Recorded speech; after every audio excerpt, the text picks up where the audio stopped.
I never thought I'd be arguing with a neighborhood HOA Karen while trying to save someone's life, but that's exactly how this insane day started.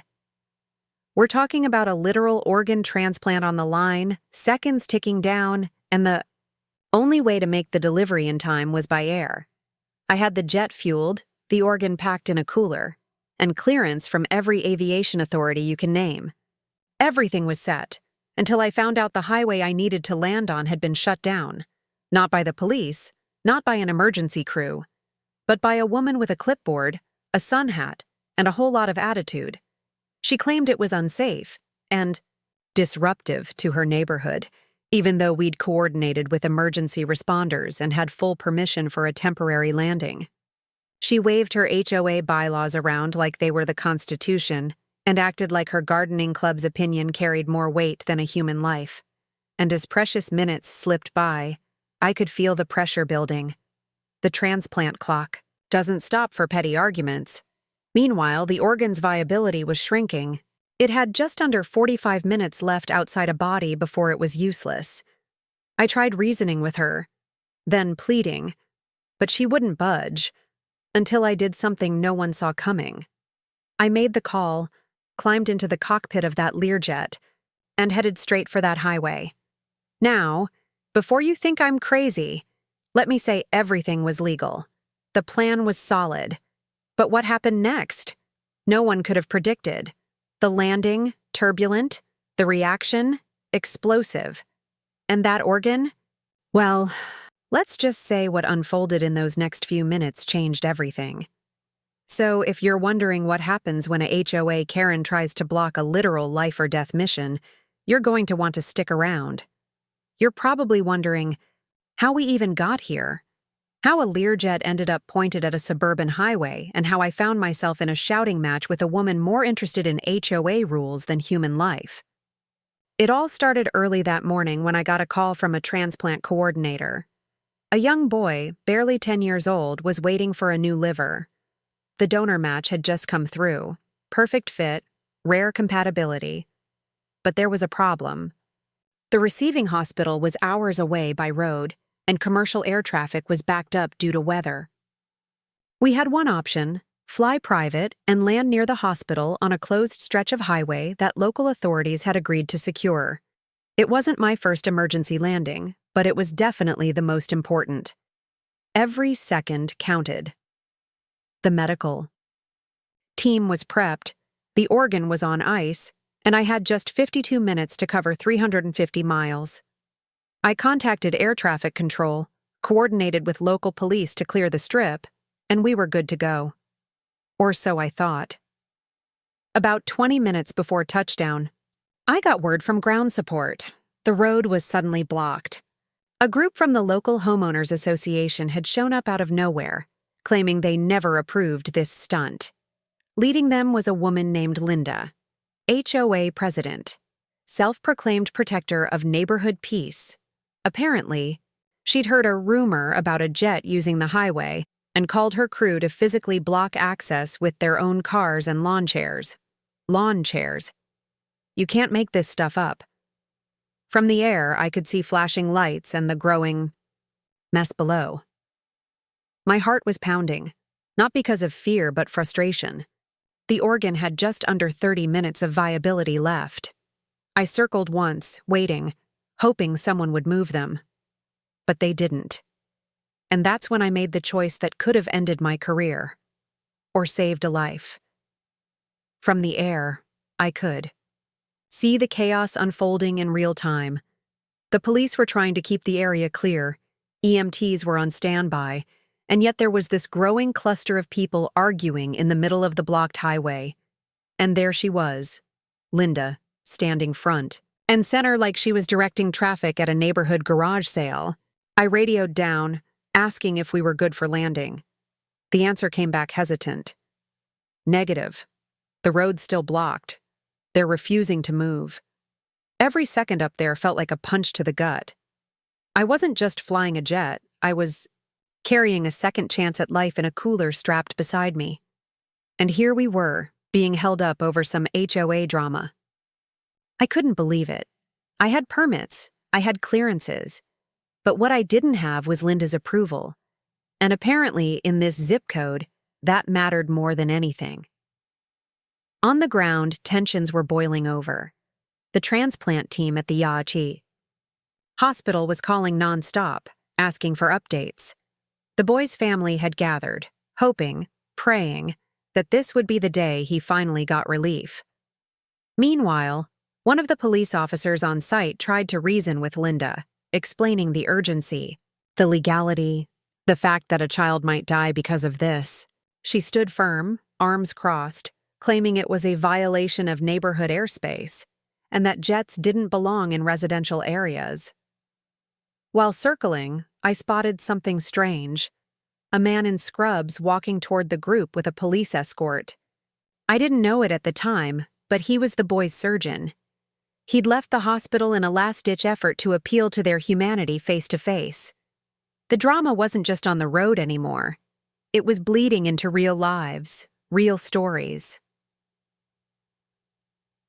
Back. In the cockpit, I had to make a decision soon. The fuel was holding, but the clock on the organ wasn't.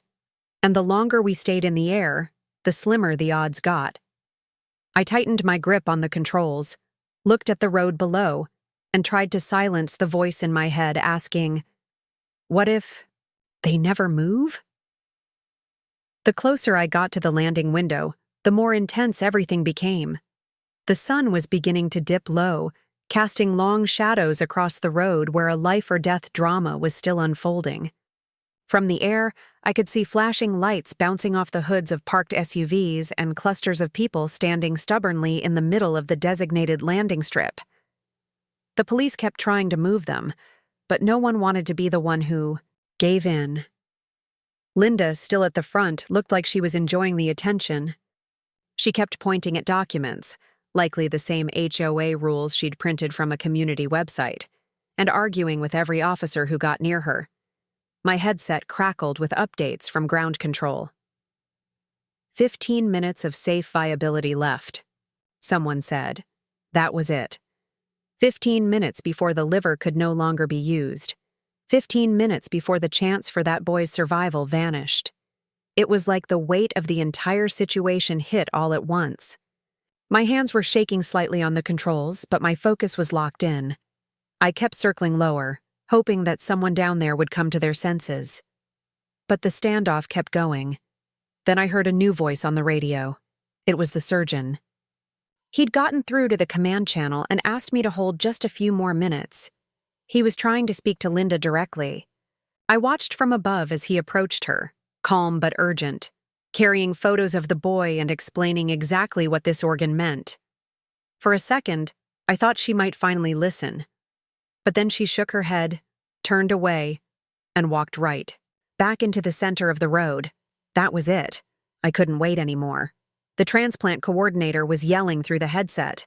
The road was still blocked. The liver was dying. And I had a jet pointed straight at a highway full of people who had no idea how close they were to the edge of something far bigger than they realized. Just as I was about to radio in my final approach, fully prepared to risk a controlled emergency, landing. Something happened that no one could have predicted. A second vehicle pulled up fast from the far end of the highway, screeching to a stop in the middle of the scene. Out jumped a man in a suit, red-faced and waving a thick file of papers. He was from the FAA, apparently rerouted mid-meeting by a desperate call from the transplant team. He hadn't come to negotiate. He came with federal authority. While I circled above, I watched it unfold like a scene from a movie. He stormed straight toward Linda, papers in hand, voice raised over the sound of sirens and confused shouting. Whatever he said hit hard. The first time, Linda didn't respond with her usual smugness. She backed off a step. But before anyone could breathe easy, a few of the other HOA members stepped in to defend her. A shouting match broke out. People were arguing not just about the landing now, but about who had the right to even be there.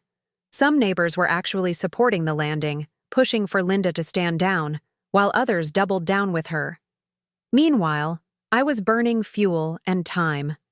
I dropped lower, signaling again for a final call, Still, the runway wasn't clear. My heart was pounding, my palms sweaty on the yoke. This wasn't just a dramatic delay anymore. It was a full-blown standoff. And down there, the transplant.